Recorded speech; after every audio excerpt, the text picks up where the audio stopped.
Glória a Deus, a paz do Senhor Jesus Cristo, uma excelente noite para todos nós que estamos aqui para adorar o Senhor, para buscar a sua face, para dizer o quanto Ele é bom, o quanto Ele é maravilhoso. E nesta noite, buscando a este Deus, nós queremos falar sobre um tema muito importante, que é do inconformismo à excelência. Nós precisamos entender que por mais que pareça que tudo está perdido, ou até mesmo que está tudo a mil maravilhas, a gente sempre pode evoluir, a gente sempre pode buscar a excelência, a gente sempre pode ser melhor do que antes. Então, para isso, nós vamos começar com Filipenses. Eu gostaria que você pegasse sua Bíblia, Filipenses 3, de 13 a 14, que diz assim: Irmãos, quanto a mim, não julgo que eu haja alcançado, mas uma coisa faço, é que, esquecendo-me das coisas que para trás ficam e avançando para as que estão diante de mim, prossigo para o alvo, pelo prêmio da soberana vocação de Deus em Cristo Jesus.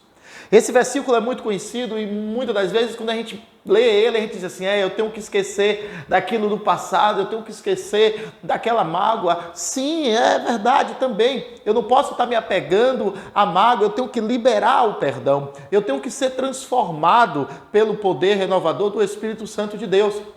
A gente diz assim, mas porque no passado eu era isso, eu era aquilo, eu era o outro, eu fazia coisa errada. Beleza, a gente tem que deixar para trás. Mas o problema é quando a gente fica apegado às coisas boas que fizemos no passado e não queremos evoluir, e não queremos buscar a excelência, e não queremos avançar. Aí é que está o problema. É quando a gente se conforma, é quando a gente descansa. Não, mas a gente fala assim às vezes, antes de eu ser crente, eu não bebia, eu não fumava, eu não isso. Então, para mim, a mudança foi quase nenhuma. Se foi quase nenhuma, meu irmão, quer dizer que você está conformado. Você está achando que o que Deus quer é tão somente que você não beba, que você não fuma, que você não traia, que você não faça isso e faça aquilo. Não, Deus não quer só isso não, irmão. Deus quer muito além. Deus quer muito mais de mim, de você. E nós precisamos entender isso. Nós precisamos buscar isso.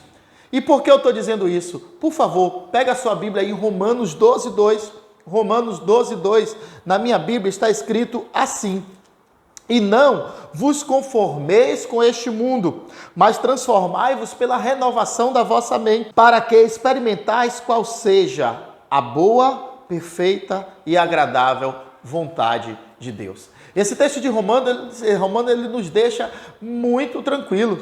Por quê? Tranquilo para melhorar e não para se conformar. Quando ele diz, não vos conformeis, o que é conformar? Conformar é tomar forma. A partir do momento que a gente pega e fica acomodado naquela forma, não, mas eu sou assim, é o chamado complexo de Gabriela, que vocês já ouviram tantos pregadores falar, né?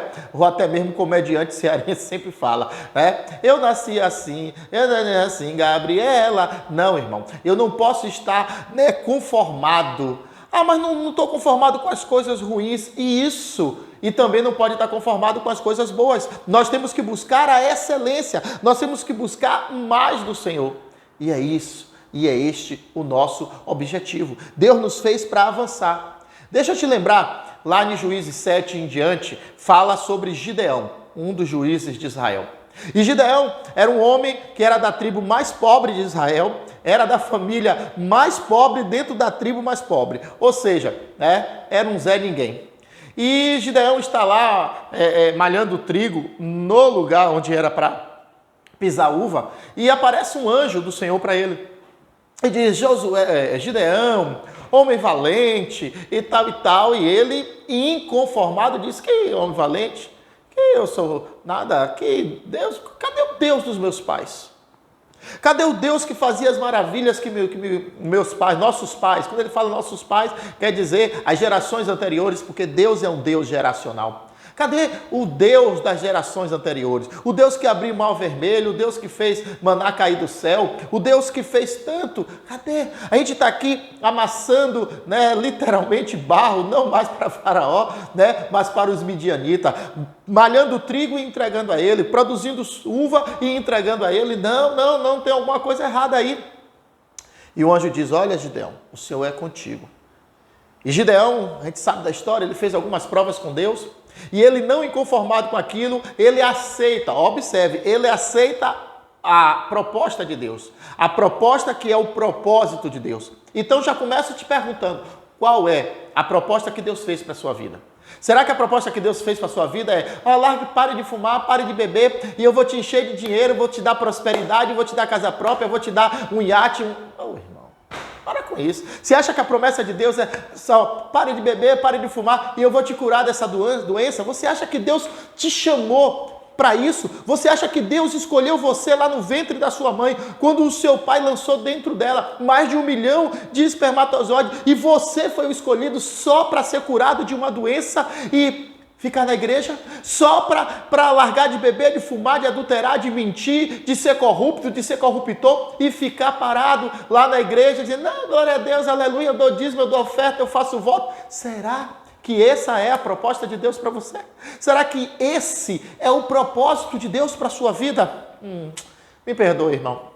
Se você quiser discordar, tudo bem, mas eu digo com certeza, não é. Deus não nos chamou só para isso. Deus não chamou Gideão para ser apenas um malhador de trigo e um pisador de uvas. Não. Deus nos chamou para muito, muito, muito mais. E eu não tenho dúvidas disso. E Gideão ali, ele avança. Ele diz, olha, então o Senhor está dizendo que o Senhor pode trocar essa vida, entre aspas, boa que eu estou tendo aqui, mesmo de escravo, por uma de excelência? E Deus diz, claro, se você estiver comigo, a gente vai chegar junto. E essa é a proposta de Deus. É nós estarmos com Ele. É nós caminharmos com Ele. E nós vamos sim chegar onde Deus quer. Deixa eu te falar de um outro personagem bíblico muito interessante, Eliseu. Quem foi Eliseu? Eliseu, talvez você, a primeira coisa quando eu falar o nome Eliseu, você diga, era o substituto de Elias. Substituto de Elias. Sim, é verdade. Mas Eliseu só foi isso? Eliseu só foi o substituto de Elias? Não. Eliseu foi alguém que não aceitou ser como Elias. Mas Elias era o bambambam, verdade. Elias foi aquele que fez a nação se dobrar, dobrar os seus joelhos e dizer, só o Senhor é Deus.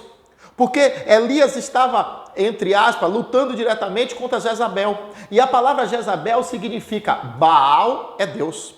E a palavra Elias significa Jeová é Deus. Então havia uma briga ali por um trono, o trono em Israel. E no Monte Carmelo, aquele monte super alto ali, aquele monte que tem uma visão maravilhosa, ali Elias prova que Jeová é Deus.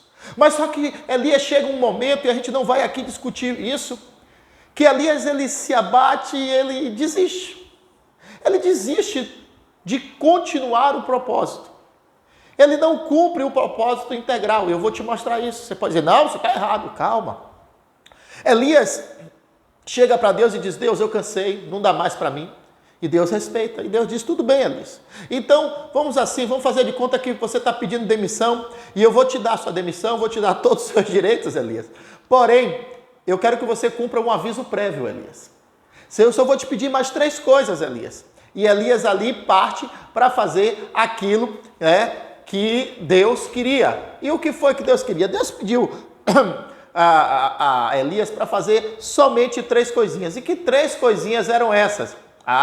Ele disse, olha, a primeira coisa que você vai fazer é ir na Síria e ungir a Azael como rei. Depois você vai voltar a Israel e vai consagrar Aziel como rei.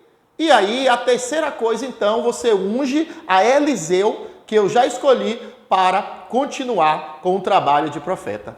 E Elias diz, tudo bem, então bora para frente. Só que, mais uma vez, Elias comprova que ele desistiu da missão.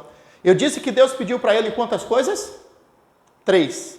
Ungir o rei da Síria, o rei de Israel e o profeta. E dessas 3, Elias só fez uma. Elias tão somente foi procurar Eliseu para ungí-lo como seu substituto, como profeta sobre Israel. Ele não foi à Síria e ele não ungiu o novo rei de Israel. Então Elias é alguém que deixou de cumprir o propósito total de Deus na sua vida. ele desistiu, ele fez o melhor, sim, mas ele poderia chegar à excelência. Ele fez tudo de bom? Claro que fez, quem vai dizer que não? Mas a verdade é, Elias podia fazer mais ainda.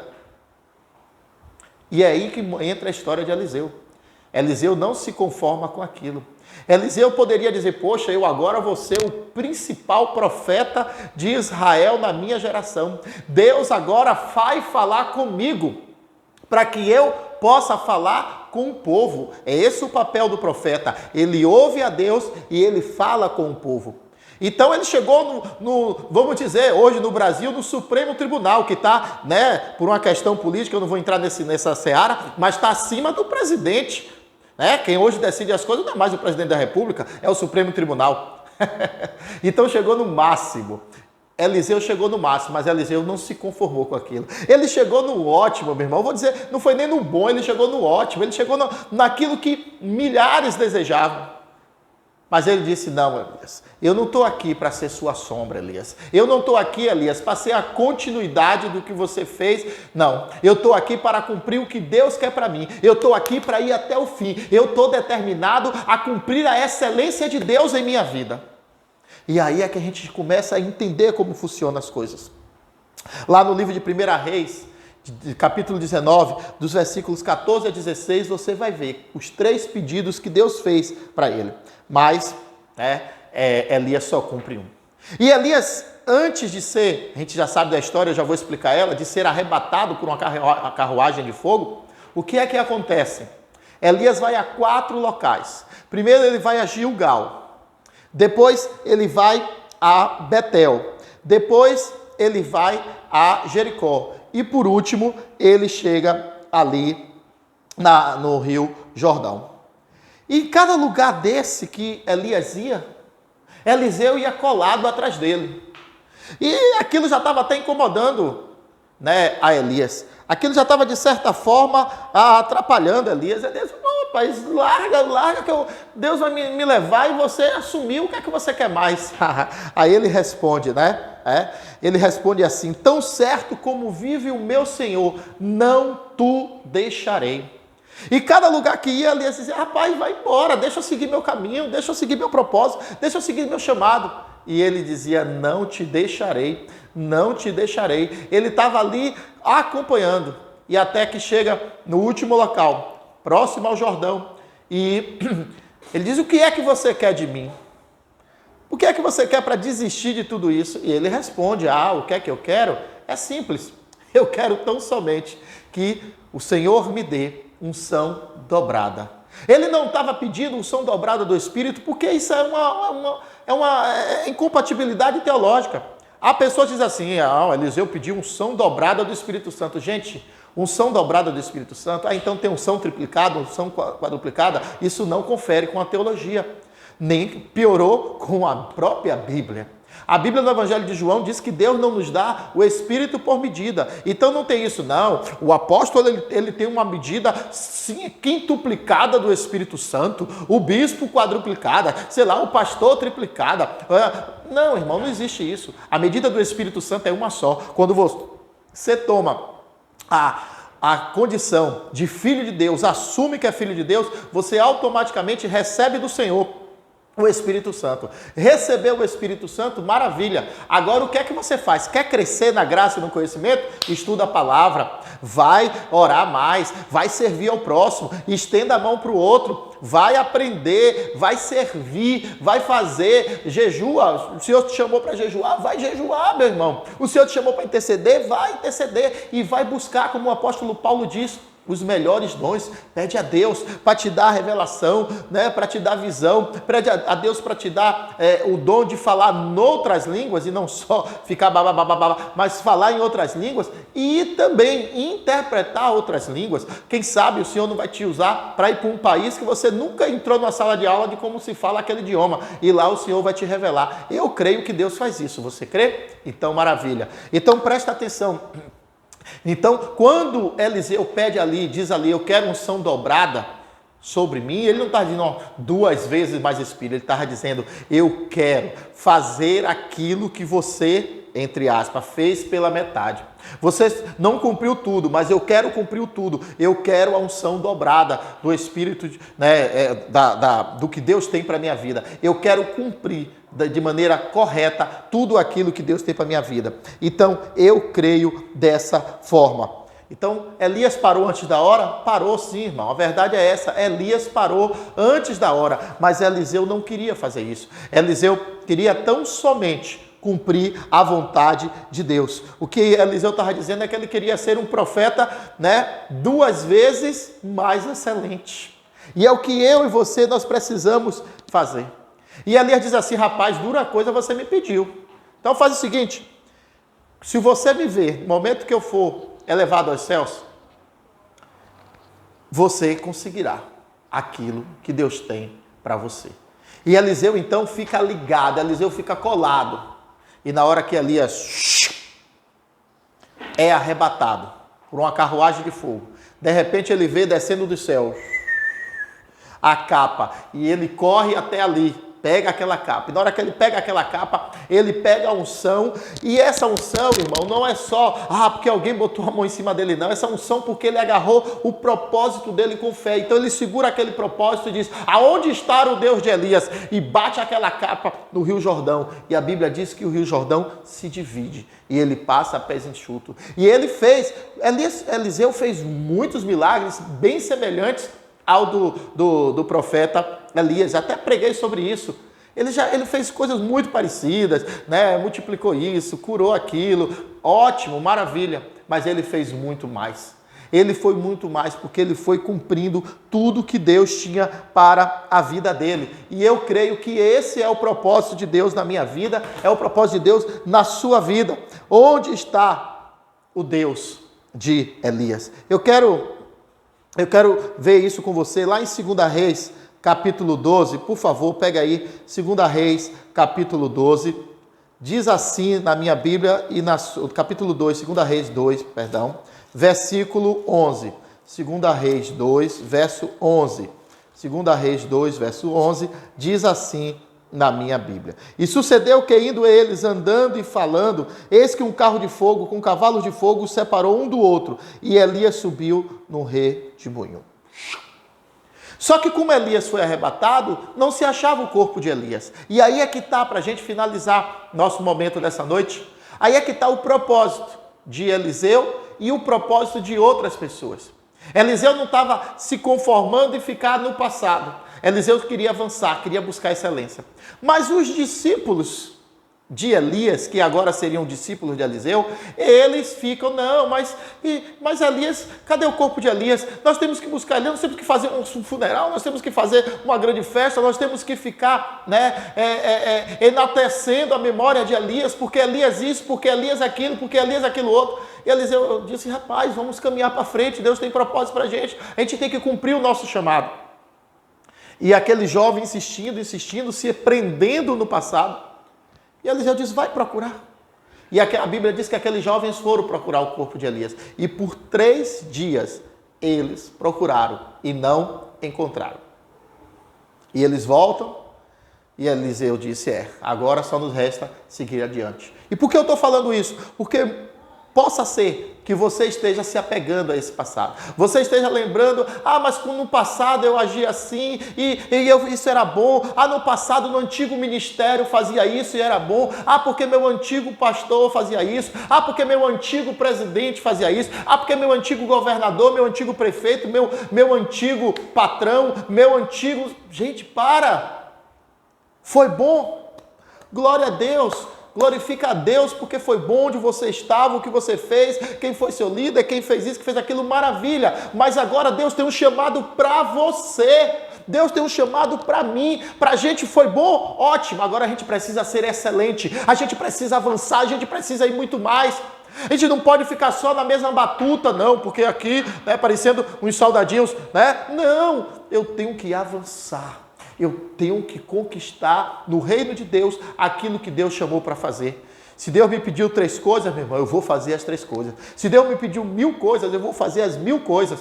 Então, você aprende dessa forma, que não pode estar conformado como o passado. Mas era bom, porque o mover de Deus na antiguidade era assim. Porque o mover de Deus era assado. Não, querido. Nós estamos indo muito além. Nós precisamos deixar o normal e passarmos para a excelente. Nós precisamos sair do inconformismo à excelência. Porque ficar inconformado e apenas se revoltar, e apenas criar confusão, e apenas trabalhar feito um louco para conquistar aquilo que você acha que merece, e não fazer a vontade de Deus e esperar do Senhor, e não cumprir o que Deus disse, mas buscar em primeiro lugar o meu reino e a minha justiça, porque foi o próprio Jesus que falou, e Jesus é Deus. E as demais coisas vos serão acrescentadas. Você está disposto a fazer isso? A priorizar o reino de Deus? A priorizar o que Deus te pede? Se você está disposto, você está junto conosco. E nós podemos avançar. Nós podemos buscar a excelência. Você precisa ir além. Eu preciso ir além. Nós precisamos ir além. Tá certo? Você aceita? Você quer seguir esse caminho? Você quer deixar, o bom para trás e procurar o melhor? Então conte conosco. É esse o nosso propósito. Que Deus possa confirmar isso no meu coração, no seu coração. E a partir de hoje, a gente não faça só o bom. A gente não fique preso só ao bom. A gente possa buscar o que é excelente. Deus te abençoe, Deus te guarde, Deus te fortaleça. E Deus faça com que você tenha uma excelente semana. Feliz nova semana. E a última semana do mês praticamente. Deus abençoe.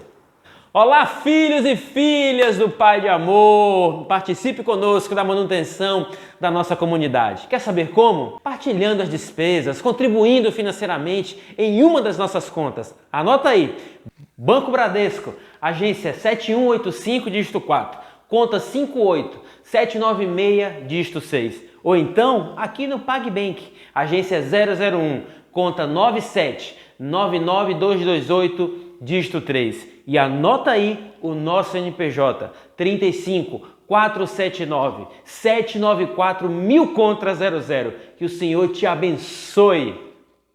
Alguns pratos estão vazios e você é a resposta para esse problema. A equipe de ação social da nossa comunidade se reuniu e está recebendo doações de alimentos, materiais de limpeza, materiais de higiene, fraldas descartáveis geriátricas e infantis. Entre em contato conosco, anota aqui nosso WhatsApp 71999904948. O Senhor conta comigo e com você. E deixa eu te contar uma novidade, as nossas lives matutinas agora são às 9 horas. Vem conosco! E à noite permanece 19 horas. Acesse lá nosso Instagram, @cccobrotas, e cresça conosco na graça e no conhecimento.